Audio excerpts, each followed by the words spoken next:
येणार ना, नक्की येणार भाई. तुला काय बोलायचंय? You want to say something? Good morning guys. आज सकाळची स्टार्टिंग एकदम फ्रेश, मस्त आंघोळ, मस्त मूड. कारण आज जायचं होतं आपल्या एका स्कूल फ्रेंडच्या लग्नाला. पण प्रत्येक मुलाच्या आयुष्यातला सर्वात मोठा प्रश्न माहितीये काय घालायचं. वॉर्डरोब समोर उभं राहून मी फक्त 10 मिनिटं हाच विचार करत होतो की काय घालायचं. तेवढ्यात एक कुर्ता समोर दिसला आणि म्हटलं बस आज हाच वाईप करायचा. कसा वाटतोय कुर्ता? एकदम झकास ना. पण आउटफिट रेडी झाला तरी एक प्रॉब्लेम बाकीच होता. एक केस भाऊ, या केसांचं काय करायचं काय समजत नाही. मग डायरेक्ट गेलो लुकवेल सलॉन मध्ये हेअर सेट करायला. आणि हा बघा ट्रान्झिशन बिफोर ते आफ्टर, एकदम सिनेमॅटिक फील.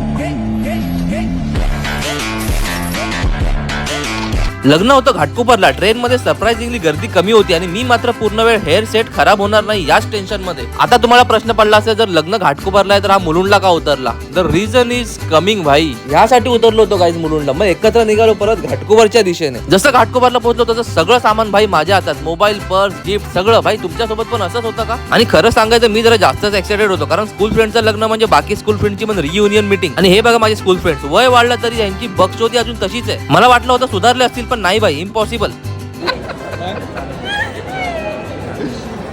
ब्रो येणार ना, नक्की येणार भाई. तुला काय बोलायचंय?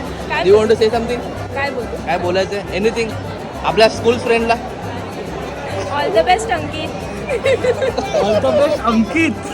कशासाठी ते पण सांग. नंतर हिने वेटरला एकदम सॅड फेस करून ज्यूस मागून घेतला. हे टॅलेंट लहानपणापासून आहे हिच्याकडे. आणि आता तर काहीच खरी मजा. ही साडी आहे याची नीट बघा.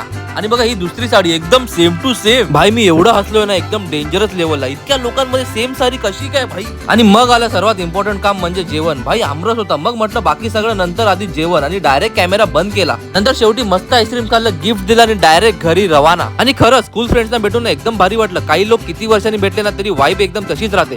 लाईफ मध्ये किती बिझी झालो ना तरी जुने फ्रेंड्स आणि त्यांच्यासोबतच्या आठवणी या नेहमी एनर्जी देऊनच जातात. चला मग असा होता आपला आजचा दिवस. लवकरच भेटू आपल्या पुढच्या व्लॉग मध्ये. अंटिल देन हसत राहा, मोमेंट्स एन्जॉय करत राहा.